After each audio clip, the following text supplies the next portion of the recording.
नमस्कार दोस्तों, Indian navy की वैकेंसी आई है और ये अनमैरिड मेल कैंडिडेट्स के लिए आई है। और सबसे इंपॉर्टेंट चीज ये स्पोर्ट्स कोटा एंट्री है। लेकिन अगर आपके पास स्पोर्ट्स का सर्टिफिकेट नहीं है तो भी आप इस वीडियो को देखिए, क्योंकि इसमें मैं आपको ये भी बताऊंगा कि आप स्पोर्ट्स का सर्टिफिकेट कैसे हासिल कर सकते हो, आप स्पोर्ट्स को आने वाले टाइम में ज्वाइन कैसे कर सकते हो। और साथ में इंपॉर्टेंट चीज आपको ये भी बताना चाहूंगा कि देखिए, आप अगर इस वीडियो को स्टार्टिंग में देखते हैं, इस वीडियो को कंप्लीट देखते हैं, तो आपको ये भी पता चल जाएगा कि इंडियन नेवी स्पोर्ट्स के लिए क्या क्या पोस्ट लेकर आती है और स्पोर्ट्स में कौन कौन सी गेम्स मांगती है। ठीक है, तो चलिए सबसे पहले गेम के ऊपर ही बात करते हैं। तो आप लोग सबसे पहले देखोगे कि आप लोगों का जो सर्टिफिकेट है वो कौन से लेवल का होना चाहिए।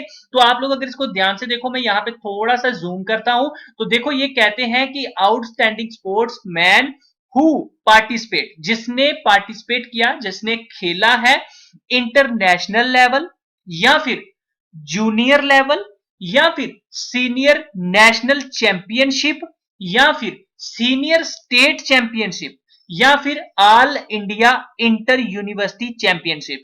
ठीक है, तो ये जो पार्टिसिपेट होता है ये इस लेवल पे होता है, international, junior, senior, national championship. तो ये सारे लेवल्स हैं जो आपने खेले होने चाहिए, यानी कि स्टेट वाला सीनियर का चाहिए, ठीक है, जूनियर और सीनियर जो है वो नेशनल का चल जाएगा, इंटरनेशनल का भी चल जाएगा। वहीं दूसरी तरफ इंटर यूनिवर्सिटी चैंपियनशिप अगर किसी ने खेली है तो वो भी चल जाएगी। अब बात करते हैं कौन कौन सी स्पोर्ट्स चलेगी।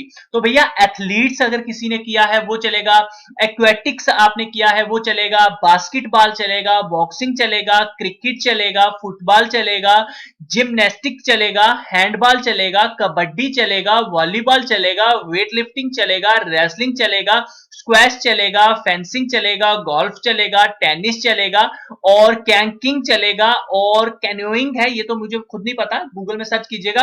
रोइंग चलेगा, शूटिंग चलेगा, सेलिंग चलेगा और विंड सर्फिंग चलेगा। ठीक है, तो ये कुछ गेम्स है जो इंडियन नेवी कहती है कि अगर आपके पास है और इस लेवल के हिसाब से है तो आप एलिजिबल हैं। अब बात करते हैं यहाँ पे थोड़ी एलिजिबिलिटी कंडीशंस की कि क्वालिफिकेशन क्या है। तो इसमें सबसे पहले आपको डायरेक्ट पैटी ऑफिसर के लिए मिल रही है। देखिए, अगर आप अभी तक बने हुए हैं तो मैं आपको एक चीज बताना चाहूंगा, मैं आपको डिस्क्रिप्शन में हमारी ऑफिशियल वेबसाइट समझाएकर.in का लिंक दे रहा हूं। आप जल्दी से इस पेज पे आ जाओ और यहाँ पे अगर आपका कोई डाउट वगैरह है, आप खुद से जानना चाहते हैं, तो नोटिफिकेशन को डाउनलोड कर लेना। और सबसे जरूरी बात एक और मैं आपको यहाँ पे बताना चाहता हूं कि देखो, ये जो फॉर्म है ये A4 साइज में है। ठीक है, तो इसके लिए मैंने आपका पूरा का पूरा जो फॉर्म है वो यहाँ पे A4 साइज, जो पिछले साल वैकेंसी आई थी वही मैंने लगा दिया हुआ है। तो आप लोग इसको ध्यान से देख लेना, मैंने यहीं पे इसको चेंज नहीं किया है, तो आप इसी से डाउनलोड करके अलग से इसको प्रिंट करा के अगर अप्लाई करना चाहो तो कर सकते हो। आपको कोई भी प्रॉब्लम जो है वो नहीं आने वाली है। ठीक है, तो ये कंप्लीट फॉर्म है जो मैंने यहाँ पे आपको बना के दे दिया हुआ है। एक बार हम यहाँ पे भी देख लेते हैं, कुछ अलग तो नहीं है। फिलहाल मेरे हिसाब से यहाँ पे कुछ भी अलग नहीं है, सेम है, आप देख लीजिएगा। ठीक है, चलो अब बात करते हैं यहाँ पे रिटर्न, जहां पे हम क्वालिफिकेशन की बात करने वाले थे। तो देखो, जो इसमें डायरेक्ट पैटी ऑफिसर की वैकेंसी है, थोड़ा सा जूम करते हैं, आई होप आपको अच्छा लगेगा। अच्छा लगता है तो प्लीज लाइक जरूर करा करें, वीडियो को शेयर जरूर करा करें, दूसरे तक पहुंचाया करिए, हेल्प कीजिए, आपकी भी कोई हेल्प करेगा। चलिए, 10+2 मांगी है डायरेक्ट पैटी ऑफिसर के लिए, जिसमें कोई भी स्ट्रीम हो वो चलेगी। ठीक है, अब जो स्पोर्ट्स की है, तो भैया अगर आपने कोई टीम गेम खेली है तो उसमें जो आपने पार्टिसिपेट किया होना चाहिए, वही international, senior, national, state, senior सारा कुछ चलेगा। ठीक है, सब कुछ है वो चल जाएगा। और अगर आपने इंडिविजुअल इवेंट कोई खेला है तो भैया वो आप लोगों ने जो मिनिमम 6th पोजीशन है वो हासिल की होनी चाहिए। और वो कौन से लेवल पे, नेशनल सीनियर चल जाएगा, 3rd पोजीशन इन नेशनल जूनियर चल जाएगी और 3rd position in inter university meet चलेगी। ठीक है, तो ये थी पहली एलिजिबिलिटी।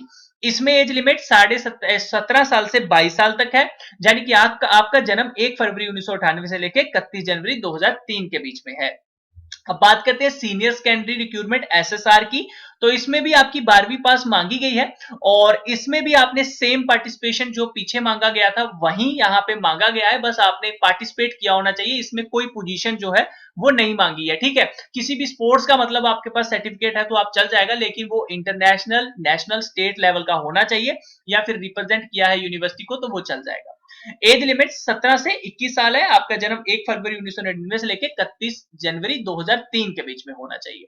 जो मैट्रिक रिक्रूटमेंट है एमआर की, वो मिनिमम क्वालिफिकेशन 10th पास है। इसमें भी सिर्फ आपने इंटरनेशनल, नेशनल, स्टेट लेवल में कोई भी टूर्नामेंट खेली है तो आप एलिजिबल है, आपके पास सर्टिफिकेट होना चाहिए। इसमें आपका जन्म सेम 17 से 21 साल एज मांगी है। 1 अप्रैल 1999 से लेकर 31 मार्च 2003 के बीच में जन्म होना चाहिए। तो ये है कुछ पे अलाउंस वगैरह दिए गए हैं 21,700 लेके 43,100 के बीच में। तो अच्छी खासी पे स्केल आप कह सकते हो। 33,000 रुपया स्टार्टिंग ही आपकी लग जाएगी। इंश्योरेंस भी होगा 50 लाख का। चलिए, ये तो हो गई मेन बात। ठीक है, अब यहाँ पे सिलेक्शन क्राइटेरिया कैसा होगा तो मैं आपको बता दूं। यहाँ पे आपके स्पोर्ट्स के सबसे पहले ट्रायल होंगे और उसके बाद आप लोगों का एग्जाम होगा या नहीं होगा वो मैं यहाँ पे देख लेता हूँ, क्योंकि मैंने पिछले साल भी अपडेट किया था तो इस साल भी है। ट्रायल होगा और सिर्फ मेडिकल होगा, यहाँ पे कोई भी रिटर्न नहीं होने वाला। मिनिमम हाइट 157 सेंटीमीटर चाहिए, ये बात ध्यान रखिए। चेस्ट फैलाने के बाद 5 सेंटीमीटर फूलनी चाहिए। तो ये थी physical eligibility, qualification, age limit. List of documents आपको बता दूं, जब आप फॉर्म फिल करेंगे तो इसके साथ ही मिल जाएंगे।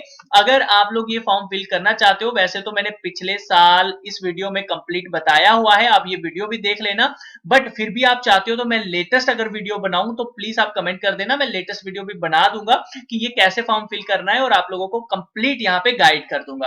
तो प्लीज वीडियो को लाइक एंड शेयर जरूर कीजिएगा। डॉक्यूमेंट लिस्ट वगैरह आपको हमारी पुरानी वीडियो में मिल जाएगी, तो उसमें आप देख लीजिएगा। आपका फिर भी मैं डॉक्यूमेंट यहाँ पे एक बार यहाँ पे बता देता हूँ, ऑर्डिनरी पोस्ट के थ्रू ही इसको भेजना।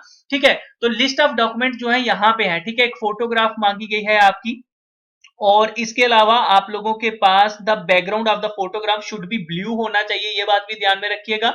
Forwarding application are to be forward, यहां पे आपको फॉरवर्ड करनी है the secretary Indian navy sports control board 7th floor चकनिया भवन इंटीग्रेटेड हेडक्वार्टर, ये इनका एड्रेस है, यहां पे आपको फॉर्म सेंड करना है। इसकी लास्ट डेट 26 जनवरी 2020 है। लेकिन अगर आप लोग नॉर्थ ईस्ट जे के, अंडमान निकोबार, लक्षद्वीप, मिनिकोई से आते हैं तो आप 31 जनवरी 2020 तक वहां फॉर्म पहुंचा सकते हैं। कोई भी डाउट हो तो इस नंबर पे कॉल कर लीजिएगा।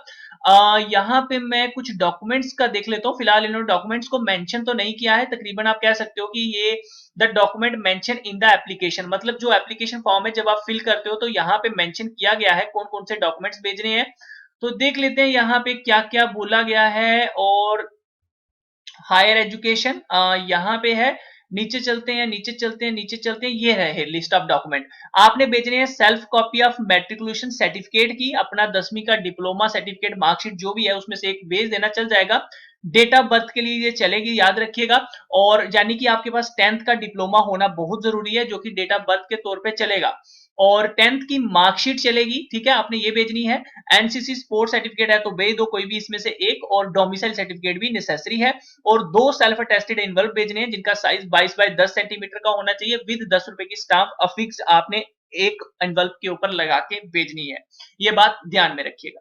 तो ये है कुछ डॉक्यूमेंट, इससे अलावा कुछ भी नहीं मांगा हुआ है। बाकी अगर आप इंटरेस्टेड है इस फॉर्म में तो मुझे कमेंट करके जरूर बताइए, ताकि मैं एक डिटेल वीडियो दोबारा से बना सकूं और कंप्लीट आपको फिल करके फॉर्म वगैरह दिखा सकूं। मिलता हूं आपके साथ नेक्स्ट वीडियो में, तब तक के लिए अपना ख्याल रखिए। वीडियो कैसी लगी मुझे कमेंट करके जरूर बताइएगा, और चैनल को सब्सक्राइब कीजिए अगर आपको वीडियो अच्छी लगी।